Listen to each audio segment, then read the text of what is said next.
Hello, everyone, and welcome to another episode of the Confidence Connection Show, where we share women's stories of confidence from all around the world to empower you to build your confidence too. So this week is a special week. It's my birthday, so yay, it's a great day to be here today. And I'm joined by the lovely Karen coming to us live from just outside of Melbourne, I believe, King Lake. Is that right? Never heard of it, but I'm sure it's beautiful. So thank you for joining me on my birthday and taking the time out of your morning. I know it's early. I know you've got your coffee there to get you through the day, but welcome. So Karen's passion is creating better, authentic, self-empowered leaders of the future, whether that be self-leadership or organisational leadership. She does this by empowering change through awareness. She went from hero to zero in the blink of an eye and is progressing to build herself and others up using all the techniques that helped her recover from PTSD, financial and physical loss to regain her identity, abilities, and mental capabilities, including well-being, to lead authentically, using people-centered design, and by partnering with her horses to give us honest, non-judgemental, instant feedback, and they're also extremely forgiving. So that was a lot, but you're doing a lot of great things. Thank you for joining us, and I can't wait to share your story with the world because it is really interesting. So do you want to tell us a bit more about yourself and your background and how you got to be where you are today? Okay, so the hero part was I went into medical science after high school. It wasn't my first preference, but I ended up loving it, and I did really well. And I did really well simply because I was always eager to learn, and also that it's a very encouraging environment. Scientists in general, they're just wanting answers all the time, and they're very creative. People think they're very structured, but they're actually very creative. I enjoyed the mental stimulation because nothing was ever boring. And I managed to somehow just be in the right place at the right time and be on the forefront of a whole heap of new technologies. So I ended up rising through the ranks from test tube cleaner to lab manager to I was the only person that didn't have a PhD to be offered to travel to Germany to do a sabbatical with our director. And I ended up staying on there for another 6 months, and I worked with them and came back to Australia, and then went into the newest technology at the time, which was genetic manipulation and creating genetic models of human diseases. And from there, I got headhunted to set up a biotech company, and I went on to do that. And then I wanted to get away from the city. So I ended up having lots of papers created by the work I created, speaking at a lot of conferences, all as a lowly technician. So I didn't have a PhD at the time. Yeah, that's interesting. So interesting, which leads me into the question of, like, you did manage to do so much in medical science without a degree, which most people it's such a, like, how on earth did you do that? Because it is such a degree specific industry. And what would you say to people who might be wanting to get into an industry that's degree specific but don't necessarily want to go to university? Because I think that's really hard. It seems really hard to do. Yeah, I didn't go to, well, it is a university now, but at the time it was a tech college. So I'm not sure how many variances they are in New Zealand or around the world, but I went to, technical college first. And I did a lab tech certificate, so just a certificate 4, which is a lower area. But at the time, the certificates were a lot more complicated and held more weight then. And once I started rising through the ranks, I thought I really should go back and convert to a degree, but I never had time. I was really, really busy. I was in high demand because of the new technology that I was working on. And I also had a very busy outside career I was a professional entertainer. So I was working 2 to 4 nights a week, and then I went down to 4 days a week in the lab. So to put in extra study, I probably could have converted quite easily, but it was just a matter of blocking out the time and doing it. But the key to it was the fact that I was really open to learn new things all the time. So I was never kind of comfortable with just knowing that much. I was always curious, and I think that curious mind was the hero factor. So I was just oh yeah, wouldn't mind learning that. I wouldn't mind learning that. I wouldn't mind learning that. And I got off, and because of that attitude, that attitude of, oh, that's interesting, I'll give it a go. I think that was really appreciated in science. So that's where I got the opportunities from. Yeah, I love that. And I can totally relate. I went to university for fashion design of all things, so totally different to what I'm doing now. But I remember saying to my mum, I was like, I just like coming to Edinburgh, I'm like, I just want to be able to sit in a lecture room one day a week and just learn. I just want to learn all the degrees, like a bit of everything. I love learning, and I'm always curious. And now I've realized that actually in this world, you can do that. You can just sit on YouTube or whatever or podcast and just learn and learn and learn of all different topics without actually having to pay the university fees. So, Yeah, I can totally relate. I'm really curious about learning as well. Hence why I'm here finding out everyone's stories. So, like you said, you went from hero to zero in the blink of an eye. So do you want to tell us a bit more about that experience? So I had made it up to Chief Operations Officer and set up a biotech company here in Australia. Or I was one of a small team that set up the biotech company. And all of a sudden, and I wanted to get away from being stuck to a city, because I had horses by that stage, and you can't keep horses in the domestic backyard. So we had bought land outside of the city in Kinglake.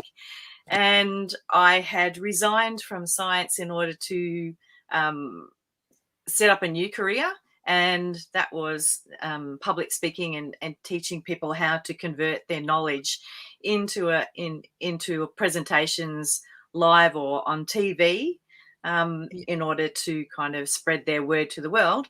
And I also had a singing and performance school because of my entertainment background. And that all got wiped out in the 2009 Black Saturday fires. Yeah. So my studio burnt down. I had a really large performance studio in there that got burnt down, so I had no business. I'd resigned from science a week before in order to set up the new business. So all of a sudden, I went from being, a hero in science and having a small side business to having absolutely nothing.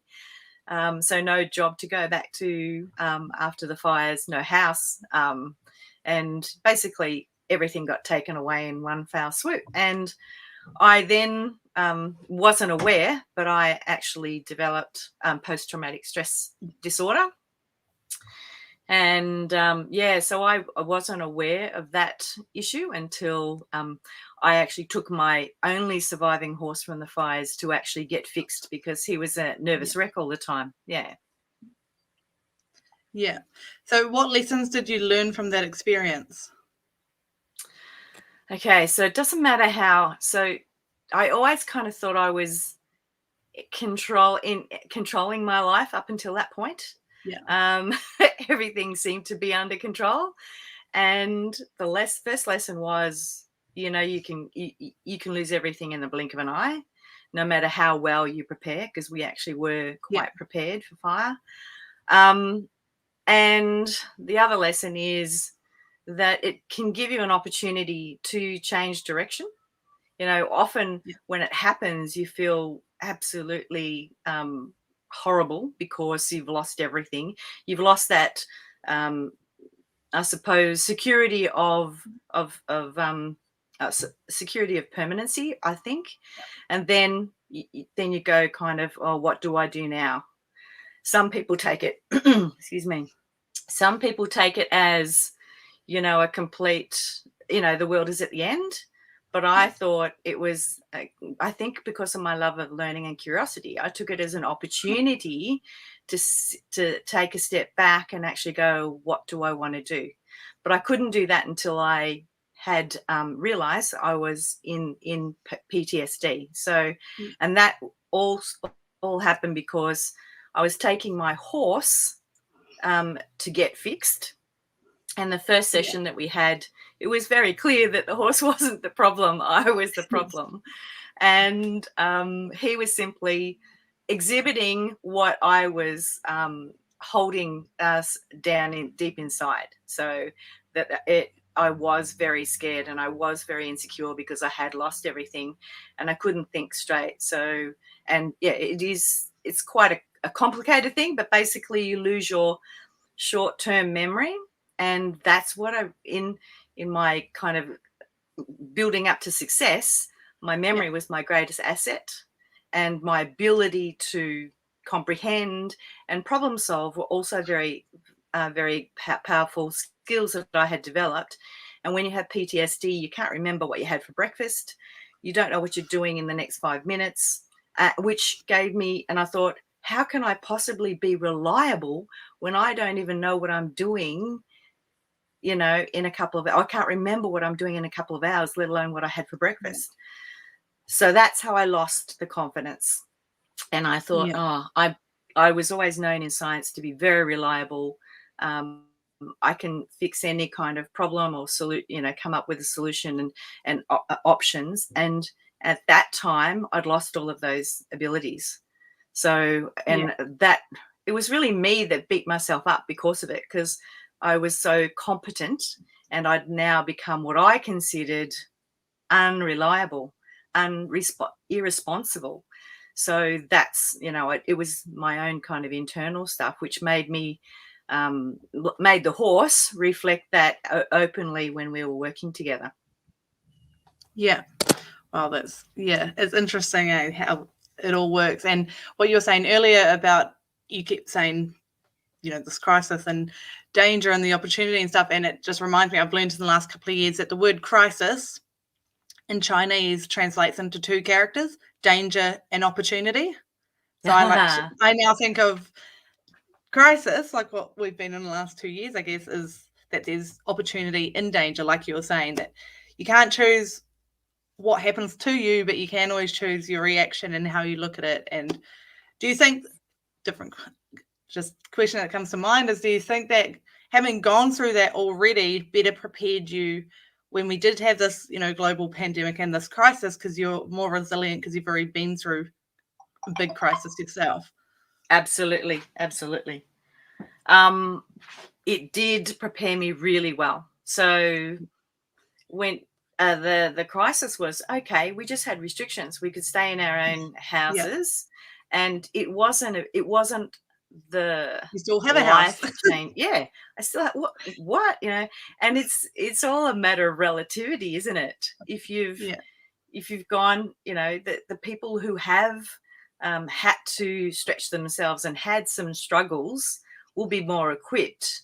However, there is a kind of known science that trauma is compounding. You don't, that saying of what doesn't kill you makes you stronger is eventually correct, but not correct at the beginning. Because when you're in PTSD, you cannot cope with it very well. However, when you learn to cope with it, then you can then deal with it better, makes you stronger to handle the next thing that comes at you. And you've developed skills basically to help you survive better and to get better outcomes. And you can't get any skills unless you practice them. So it stands to reason that in this modern world where people have got everything relatively easy, if you ask people from the 1940s, they would tell you what it was like to live through, the wars and not knowing, and then the Spanish flu, that, all of those things, and polio, they have developed that resilience. Whereas our the last kind of decades have been pretty easy off, Yeah, no, I totally agree. And I always look at it too, comparative. And I think it is that comparison game, though, that this is the worst we've faced for a lot of people. So it is really hard for them. But in relativity to just even thinking Australia and New Zealand and how so many people have reacted like it's the end of the world. End of the world, where I look at it, I see what's going on in so many other countries, not COVID related. And I'm like, I will happily stay at home because, we could have it so much worse. So I'm very grateful to be in the position that we are, that we can cope and we are so far away from the rest of the world and we can manage things. And all of that. So it's all about your reaction and relativity to other things, which I guess also comes into that curiosity and learning that, you know, people like us being open to learn and look at what else goes on outside our own little bubble. I did have a distinct advantage because I had a medical science background. So I understood what was going on. So that is true. I think again. that was a big difference because people couldn't see the enemy. Basically, they couldn't see the enemy, and it's microscopic or nanoscopic, really, for viruses because they're even smaller. And so I kind of understood how viruses worked. So I suppose I had a little bit, you know, it's the unknown that was scaring people, and the fact that you couldn't see it was scaring people. And then that, because you couldn't see it, people didn't believe it and responded differently to those who were scared of the boogeyman because they couldn't see it and didn't know what it was going to do, type of thing. So there was a whole heap of different reactions, and conspiracies came out everywhere. So that kind of bred, and I think New Zealand handled it way better than Australia. But in Australia, I think the government used the fear thing to try and implement different things, and I think that was not. I think they could have started using it, but then they didn't change their tact as they got through it, and it's come back to bite them now. I know. That's. But again, me too. I think New Zealand coped slightly better with Australia. I think we had that benefit of being behind the world and even behind Australia enough to kind of see what's going on and deal differently. But again, the relativity. So many people in New Zealand think we had it terribly, and you know, they're protesting and all the stuff. And I'm like, did you not just see Australia like 2 months prior, like, and where it goes? It's funny. It's all relativity, and it's very interesting. But that's getting off track a bit. So, tell us more about your current business and what it is that you do now after you got past the zero part and got back into hero mode. Okay, so it took me a while to build my confidence back, but that first thing of taking my horse to get fixed and find out it wasn't the horses, it was me that was causing the problem. And then been shown some simple techniques about how to kind of calm down that flight response and to be more, go from the emotional brain to the thinking brain back again, was really good. And that was through equine assisted therapy. So what I am doing now is equine assisted learning, because in the process of teaching myself to kind of clear that PTSD and be able to think again and stay calm in any kind of situation, which I was pretty famous for in science, but not so famous for in other things. I kind of re-engaged that, and I thought this emotional intelligence that you normally get from this program would be amazing for leaders and for families and for handling crisis and for being able to navigate life. So I then set out looking for the programs that I thought were the most appropriate that could work with groups, not necessarily individuals. And there's so I got qualified as an equine assisted learning facilitator, and I now run this as my business. And I put into that the added benefit of my communication skills that I had developed from stage, and then kind of what I was going to do as a business before the fires. And also, I've also been on a personal development journey since I was 19. So I was able to bring all of those extra pieces into it. So it's not only emotional intelligence, but it's all the other soft skills as well. And it works really well for enabling people to problem solve, to manage stressful situations, and that will impact your life beneficially if you can learn and develop those skills higher than what they are.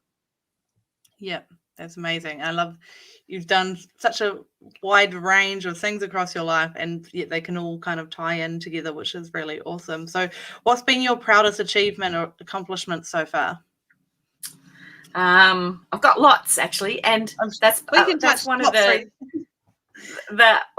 the tools that I tell people to develop is recognize your achievements. So write in a book, what you, and it could be really small, like, oh, I got voted as class captain or something in primary school, or it could be I got my license first go.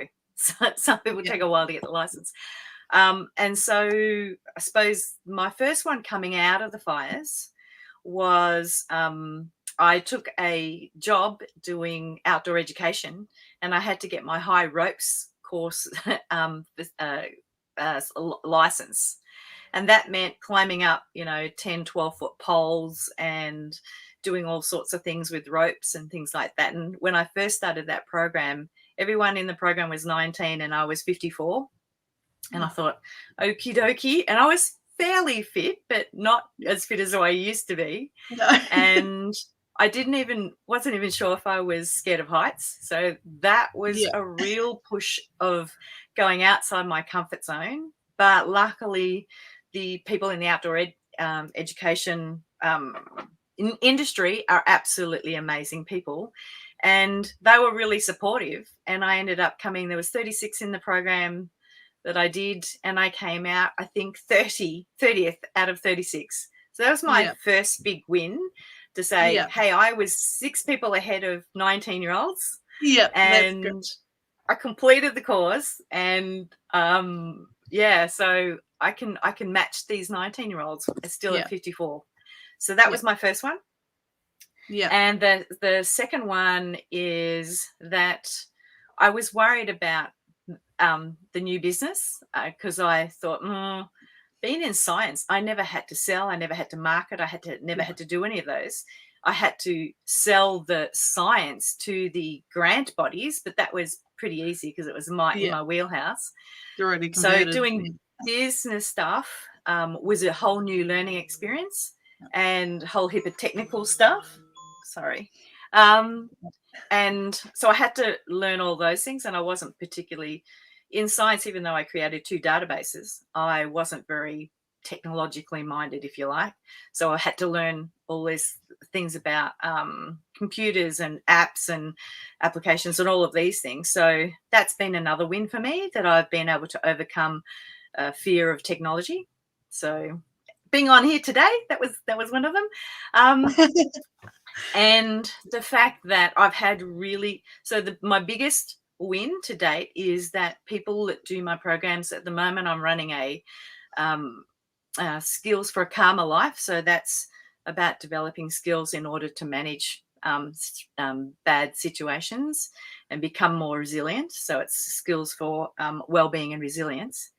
And every single client that's come through the program, I've been running it since beginning of last year. I'll be running it still for another, I think, 4 to 6 months. And everyone has had great big turnarounds. So these people have come to us high levels of anxiety constantly, really, really unwell place of being, and have been able to harness that and to calm down and apply the skills and the tools that they've been learning to make a difference in their lives. So it's not necessarily about me, it's about empowering other people. That's my biggest win. Yeah, that's awesome. I love what you said about the course earlier, because I think so many people, without your awareness, in that situation would have looked at, well, I came 30, like, I was in the bottom half, and almost came last, like 29 people came ahead of me, and looked at the negative of it. Whereas I love that you look at the positive of it. Like, wow, I didn't come last. Like, I did a great job. Like, that's such a great way to look at things, always looking for the positive. And you said earlier about writing down your successes and your accomplishments. I've learned recently about the idea of keeping a success journal. Like we talk, a lot of people talk about having a gratitude journal and writing all the things you're grateful for, which I do, but I also keep a success journal, again, very short, but just at the end of the day, before I go to bed, just write my top 5 successes for the day, what my top 5 wins. It just gets you you have a great sleep and you wake up feeling great because you're focusing on how amazing life is and how great your days are before you go to bed. And again, it can just be the simplest things like, hey, I got out like if you're working from home, it's like, I got out my pajamas today, and I actually did my hair. Like, that can be a win. Have at the start of every session that I do, especially if I'm doing a series of excuse me, serious sessions, we go, Yeah. what's been your win for the week? Yeah. What's been your win for? And I started it actually when, after the fires, I threw myself into 3 years of community recovery. Ironic, isn't it? Because I was in PTSD. And so I set up a choir because I got a singing background. So I set up a choir because I knew that was very therapeutic. And all the people were from the affected areas, all had lost their houses. And it was a place where it was safe. Everyone was in the same boat. And they could do something that brought them joy. And whenever we'd start, we'd go around the circle. What was your win for the week? And it could have been, oh, I got a surveyor out to check the land so that we can start building again. Or I actually got up on time. Or I remembered we had choir tonight. It's that simple. That's the win. Yeah. Yeah, I love that mindset and that idea of thinking. Well, thank you for sharing your story. Now I've got some questions, some confidence questions that I ask every guest on the show. So tell me, what does confidence mean to you? Confidence means the courage to push through your fears and do it anyway. Yes, love that answer. And how do you help people build their confidence? By acknowledging the great things that they have done already, which gives them confidence things, and also to challenge them to go outside their comfort zone. Yes. So to climb that 10-meter pole, or to go and touch a horse that's 600 kilos and is very reactive, or what's something that, is scary to them, but, we have to put in the safety measures, of course. So I really encourage people to get comfortable with going to the edge of their comfort zone and then just after. And then if you do that often enough, you're building that confidence muscle. Yeah, definitely. That's how I like to look at it too. Just taking one little step outside, just being vulnerable enough to take that step outside and then repeat it until you're competent, comfortable, and confident in it. It's great. Yeah, and it doesn't have to be all the time, but it just needs to be regular. So you need to step outside, do it, then come back in again, and then step outside, do it comfortable. And then all of a sudden your comfort zone gets bigger and bigger and bigger. It does. And that's the ironic thing. It's all about getting out of your comfort zone. But as soon as you become confident in that thing, that actually becomes your new comfort zone. And so then you've got to step outside again. It's like an upward spiral of always comfort zone, building up to confidence, new comfort zone, building up again. That's how I like to look at it. So what would you say to someone who's wanting to build their confidence but doesn't know where to start? I guess you kind of just touched on that a bit just then. Yeah. Pick a goal that they might think is outside their reach, and then break it down into steps and say, what's the first thing? What's kind of, okay, it's not the big goal, but, what could just, start building my confidence? Do I need to, and you might need to get a coach, or you might need to get a mentor, or you might need to register on a program or something like that, just to do something different that you haven't done before. It doesn't have to be that big goal thing, but try something new. If you try something new, then you're starting to kind of go outside that comfort zone. Yeah, I think it's like what you're saying about the horses. If the end goal is to ride the horse, start with just touching the horse and just getting comfortable with actually being next to a horse. Because you're right, it can. I've always been comfortable with them, but my partner is freaked out by them, and I'm like, they're so weird. But I guess it's just if you haven't been around them. They can be scary. So what's something you know now that you wish you knew when you were younger? What's something I know now that I wish I knew when I was younger? I'd say everything, or almost everything, is achievable if you just persist. Yep, that's so true. Yep. And what's the best piece of advice you've been given, or like your favorite quote to live by? There is no failure, only opportunities to learn. That's the quote that I most often use. There is no failure, only opportunities to learn, only a learning space. And the other thing, these are mantras we use in the arena with our horses, is set yourself up for success.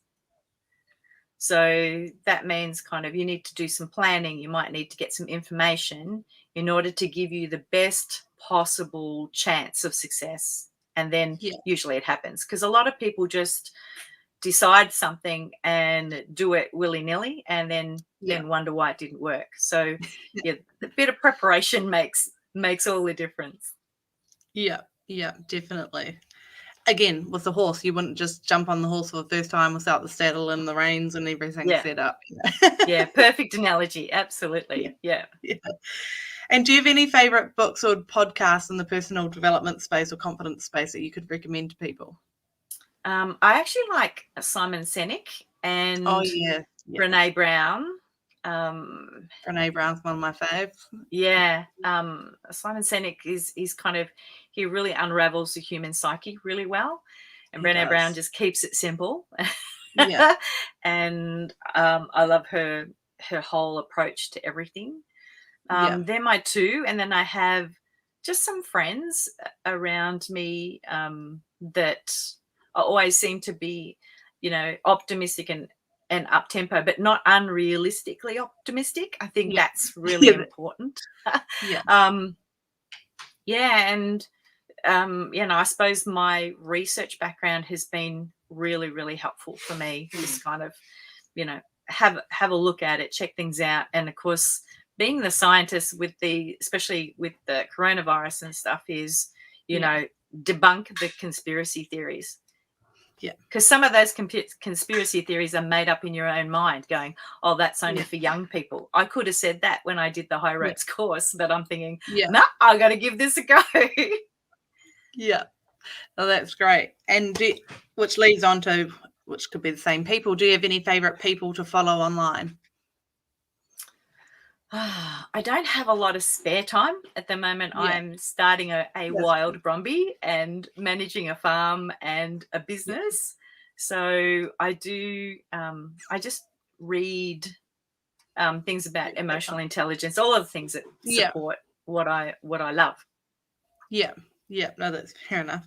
And where can people find you and connect with you? So I'm on LinkedIn, Facebook, Insta, under Karen Ostenried, and I'm just about to change my business name because it was the Matanya Effect, and now we're going to Leadership Revolution. So simply because Matanya was a horse that taught me everything I know personally about leadership. She was a spoilt little foal, and I let her get away with everything, and she ended up ruling my life. And then I had to go back to the drawing board and start again. So it's going to be Leadership Revolution, and I'm just this week in the midst of putting that together. Awesome. And I love that. It's clear, simple, you know what it's about. So that's great. And it's all about leading yourself first before you can lead anyone else. That's great. And do you have any final words before we go? Anything you'd like to share? Just, it's never too old to start something. Like, I'm now 59 and I'm going into kind of probably my third business, pretty blindly, but I just take things one step at a time. Whenever the world is as bad, just try and find the next step that you have to take in order to keep going. So, if you're going through hell, just keep going, because you're bound to come out the other side. Yeah, that's right. Well, thank you so much for joining us, and thank you to everyone who tuned in either live or watching the replay. Hope you enjoyed it. Took away lots. Go follow Karen, check her out, and I will see you all next week. Thanks, everyone.